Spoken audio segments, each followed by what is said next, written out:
Hello everyone, today I will continue on the series that we have been working on in a couple of weeks. So today I will be talking about how to restrict user consent on applications in Entra ID, which simply means that we are going to try to enhance security by managing application access.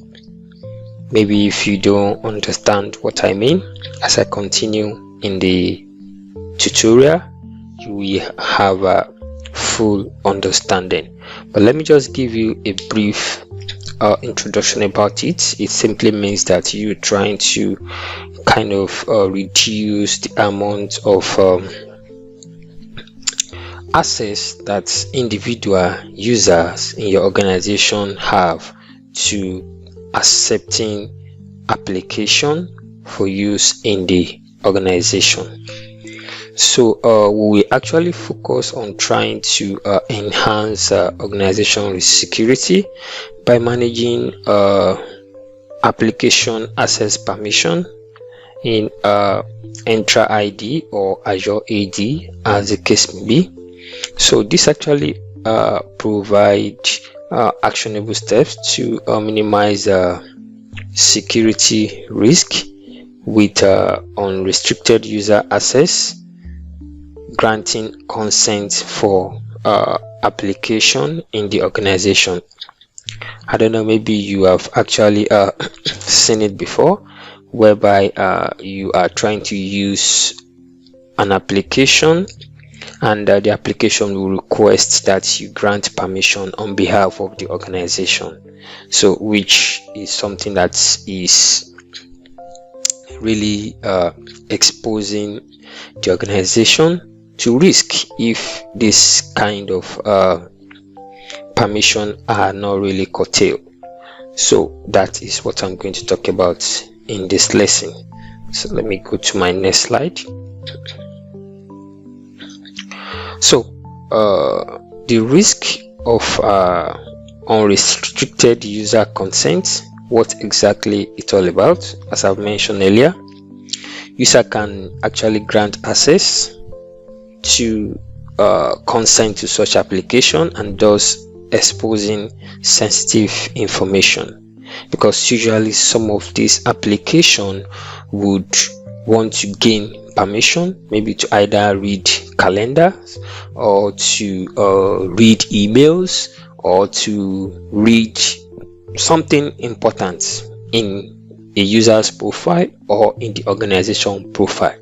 And the bad actors can actually play on this because they know that some of our users might not really read through. They will just apply it, or let's say give consent on behalf of the organization, and that will be exposing your organization to some critical compliance issue. So unrestricted user consent allowed end user to grant application access to critical resources and sensitive data without oversight because they don't really know. So this exposes the organization to significant risk. So unauthorized access to data, maybe a potential breach of compliance standards such as GDPR or HIPAA, as the case may be, and it can also lead to exploitation by some malicious applications masquerading as legitimate application. So you controlling user consent in your organization gives you opportunity to maintain a robust security and protect your assets. So application consents in Entra ID. So Entra ID offer a kind of let me call it a consent model to balance security and productivity. So in the user level consent, individual can grant application permission for their own account, which actually often leads to over permission or misused application. So the admin level consents allow a kind of a more control approach where only trusted application receives permission after thorough review by the admin, right? So the third one, which is default behavior, is user can grant consent unrestricted, right? So by default, Entra ID or Assure ID actually permits user to grant consent on behalf of the organization, which is what we are trying to control in this place. But the organization can enforce strict policy to make sure that everything the user are doing would align with their own security policy. So I'm going to show you everything how it works. So how can we actually change this configuration or update the configuration? Here is the step I list out.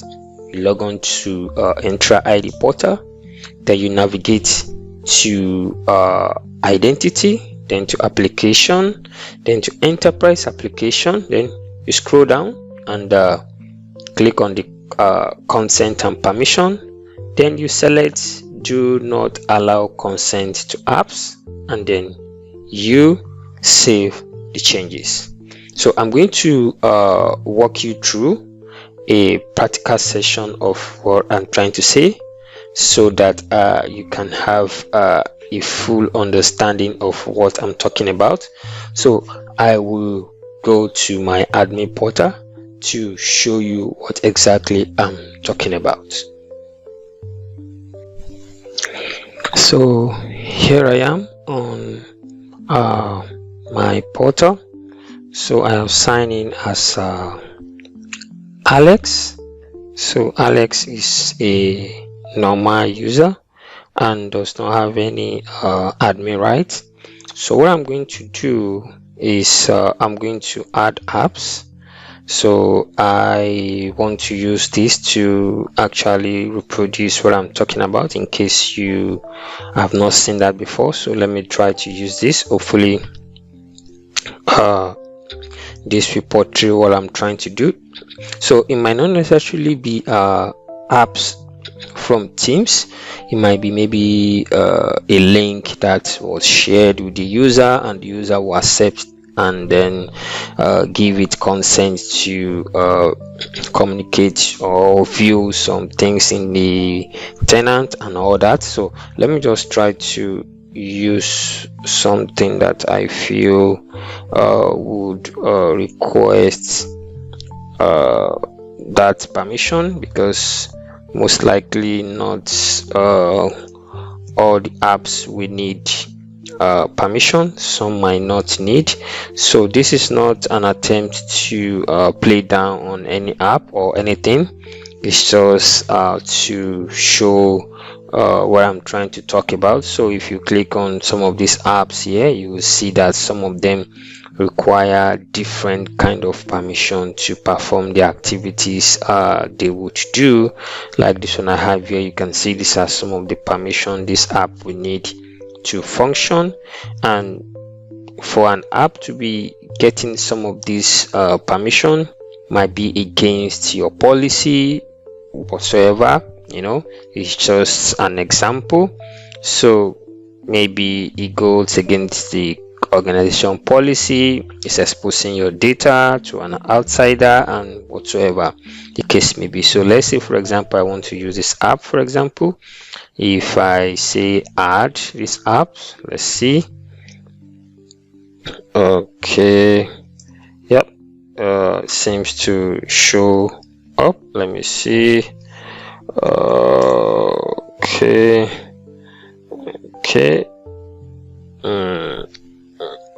it's not asking for the permission I expect.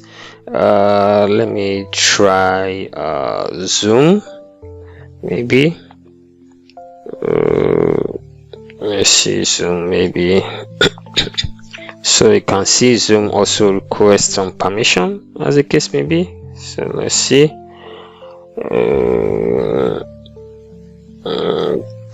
Okay. Oops. See.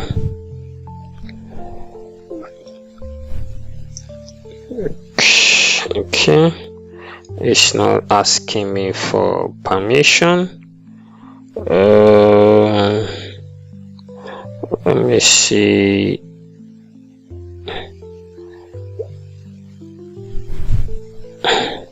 Okay, it's just asking me to sign in. Let me check poly.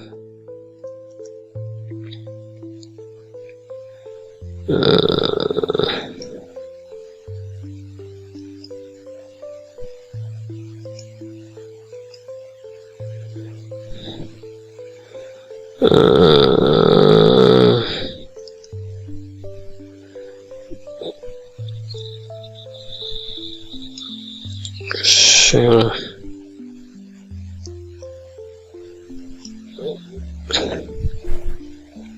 I'm just trying to see something that would okay. So this bring me something close to it. You can see this permission. This is what we are talking about. For some application, they would show you an option to grant consent on behalf of the organization, and that simply means that this application would have access to whatsoever data that is checking, or whatsoever permission is checking on behalf of all the organization. So in a very great scenario, we want it in such a way that before a user can accept or can add any application, the admin will need to review the application and make sure that it's compliant with the organization policy, or the application is not any of the rogue application that will just be spying on the organization data.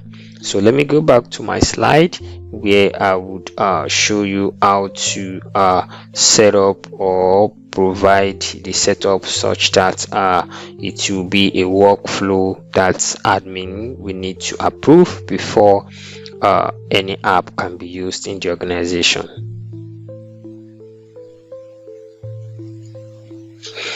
So back to my slide.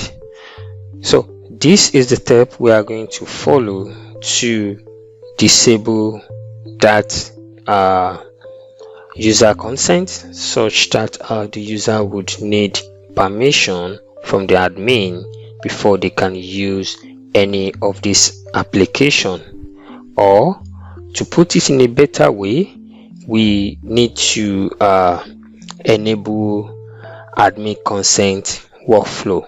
Let me go to my next slide. So admin consent workflow. So what does that really mean? Enabling admin consent workflow allow the user to kind of request approval for application they need. As you can see the steps on my slide. So the administrator can then access this request based on the application legitimacy, necessity, or peradventure if the application is actually compliant with the organization corporate policy.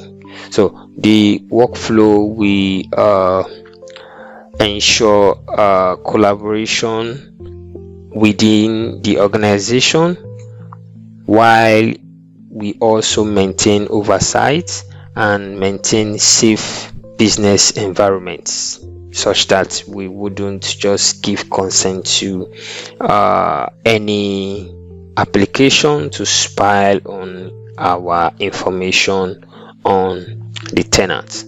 So this is what I actually mean by enabling admin consent workflow. So I will take you back to my admin center right now, where I would show you where to disable the user consent and then also enable the admin workflow. We can also try to do a kind of to reproduce it and see what it really look like. So let me take it back to my admin portal. So I'm here on my admin portal. I have logged on as the tenant admin. So we are going to walk through the steps I shared with you earlier. So I would go to Entra ID.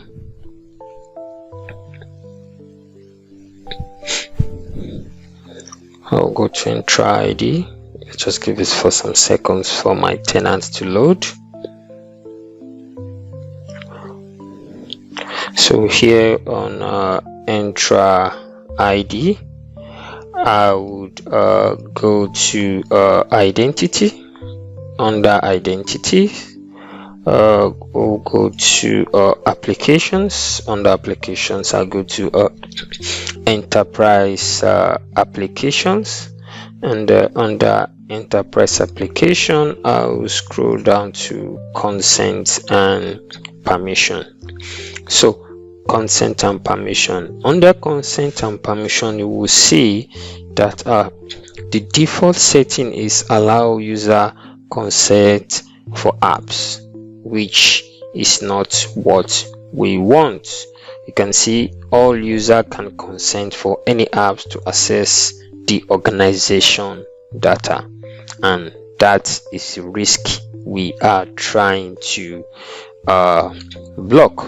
So some users or maybe some admin might prefer to use this, which it depends on you. Maybe if you want to choose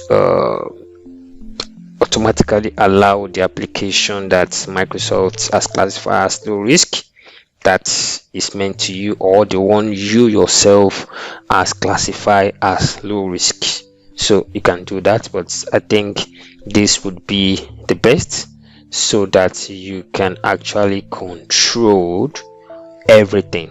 So I've set it to do not allow user consent, and then you save it. So with this, we are sure that no user can add any application to the tenant to spy on our data without the admin consent. So you remember I talked about the admin workflow. So this is where you will enable the admin workflow scenario. So what this will do is that it will ensure that your user can request for the app if they really need it, and provide the justification for using such app.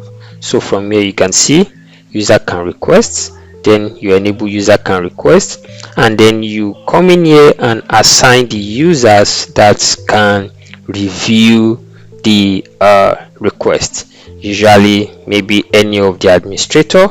So in this case I will put myself the administrator, then I would add myself as a user that will receive notification. So here maybe select user that will receive, okay, select user will receive email notification upon request. Selected user will receive email notification on request. Then yes, and this okay. Well, this other ones, when request will expired, you can leave this as default. But I think the most important thing here is to enable the admin consent, and then to select the user that will review it, or maybe if there are groups of admin as the case may be, you can use that here, and then you click on save. And then the last section here is talking about permission classification. So here you can actually classify some application as low risk, as the case may be. If you remember here, maybe you go with this second option. So here you can now come in here and classify application as low risk. But the most important thing, how many applications do you really know that you want to classify? So but if you feel that is best for you to actually reduce stress on admin's own end, then you can come in here and then classify those application as low risk, as the case may be, which means that those application will be automatically approved. User can use it without going through the request workflow. So this all we need to do to ensure that our environment is safe. Nobody is spying on our data using any rogue application. So what I would do now, I will go to the user's interface to actually reproduce the expected behavior, and hopefully I would get the notification as well, and I will show you what it looks like. So let me go to the user interface and try to make a request for an application. So here I have logged on as Adele. So Adele is a normal user and there is no admin permission. So I'm going to add Poly once again. I think that seems to give me the prompt I'm looking for. Let me see. Oops, I spelled it wrongly. Let's say, okay, Poly. Yep. So I'm going to add Poly. Okay, I'm going to open. See, okay, continue. Okay, so here it is. You can see that the interface is different from what we see the other time. That is just giving you button to click on consent. This time around we have a different interface. So in that case, what we are going to do is that the user would need to return to the application without consent, but that is not what they want. They want the application, then they can just say have an admin account, sign in, but definitely they don't have. So all they do is they can put in their email address and try to sign in. And let me bring in my password here. Let me just get that password.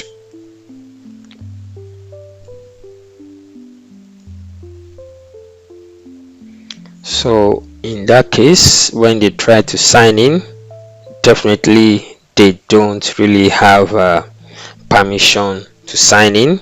So all they will do is to put in the justification. Let's say I need the application for my workflow.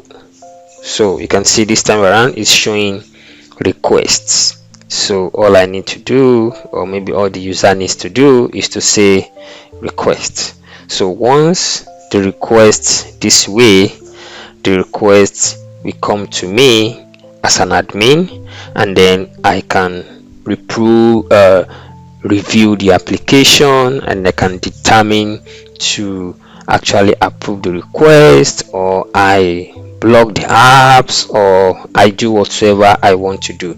But the most important thing is that we have been able to achieve our purpose, in the sense that user can no longer just give permission to any application as it comes their way. So let me go back to my admin email.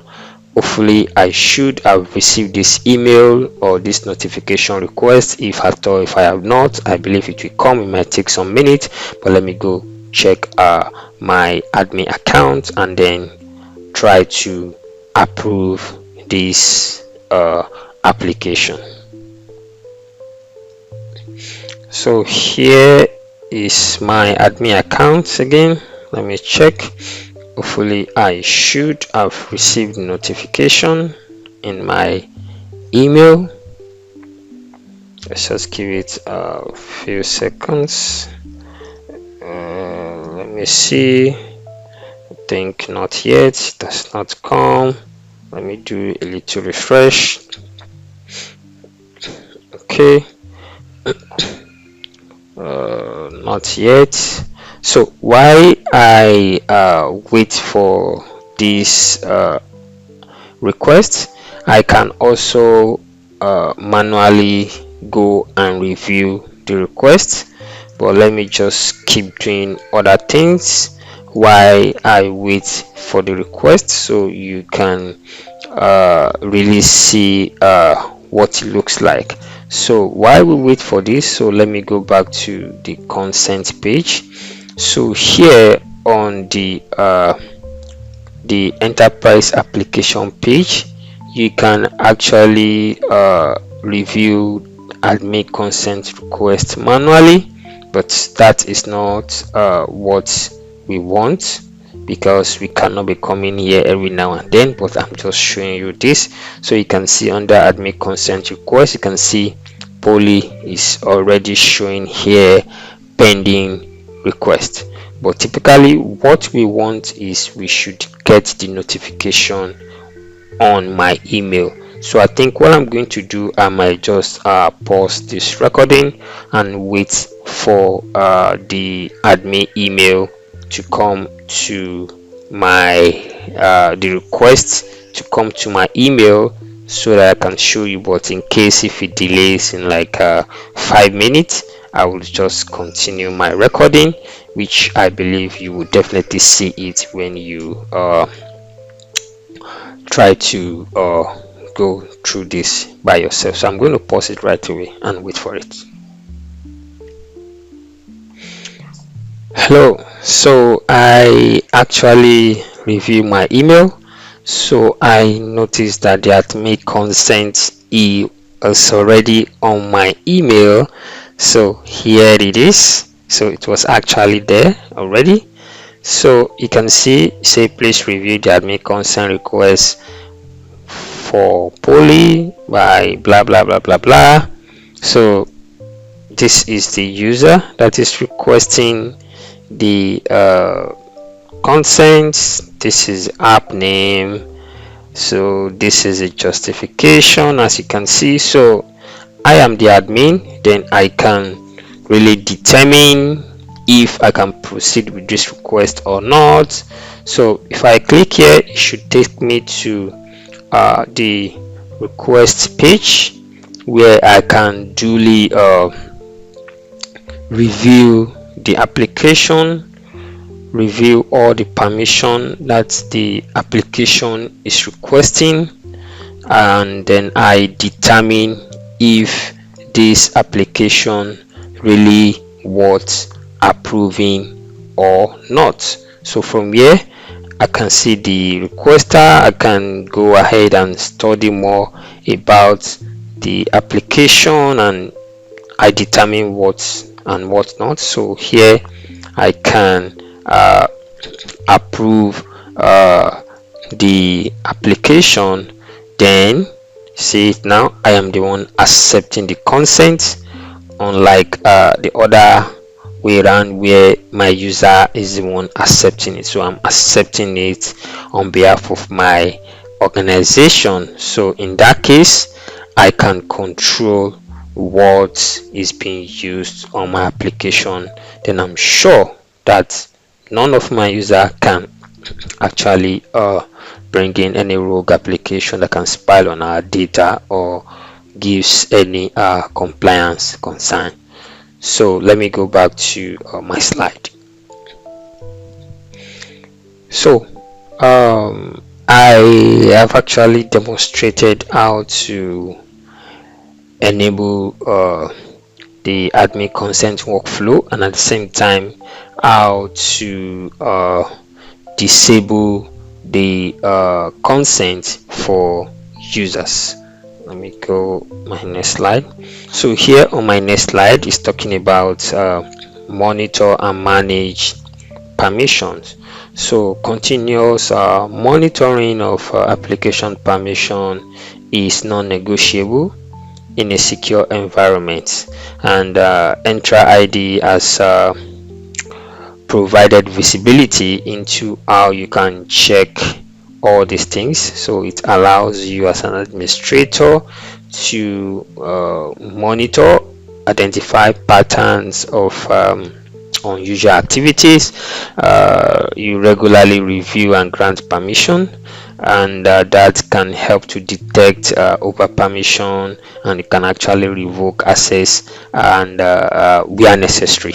So I really mentioned something earlier, which I said identify unusual activities, identify pattern of unusual activities. Now you might necessarily not be able to monitor this manually, so Microsoft also have out of the box application, or let's say out of the box services for this, which is Microsoft Sentinel.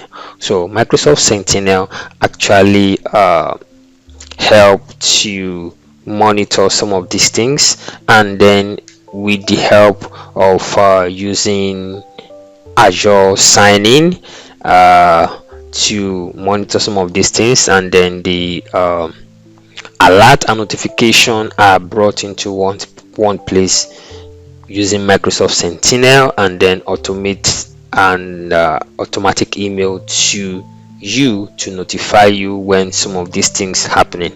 So maybe as we go along in this cybersecurity series, we would definitely get to review Sentinel at some point. But peradventure, if you really want to look into Sentinel, you can let me know in the comment section so that I can bring it closer even as we go along in the series. So in conclusion, restricting user consent is actually a cornerstone for any robust security framework. So by limiting the ability to administrator alone, or let me say implementing the admin workflow format, it actually makes you or your organization to prevent unauthorized application access. And as I've also mentioned, monitoring is very important. Regular monitoring complements this measure and ensure an adaptive and secure environment. So prioritizing this practice protects your organization from evolving security threats, and make sure that you are very secure. Just as I have it on my slide here: restrict user content to safeguard data, use admin consent workflow to control access, and then monitor as every point in time you modify the policies in your organization to suit as a certain scenario and to do different things, but you just need to continue doing it. Security activities is something that is continuous in nature, and we improve on it, and then we devise a new means to make sure keep our organization safe and secure. So I'm going to stop here today. If you have any question, do well to drop it on the comment section, and if you want this slide, as I always say, you can you see a link on the comment section, or you can also see the link on the history section, where you can actually request for the slide, and I will do well to send it to you before I come your way next time. Stay safe and stay secure. Bye bye.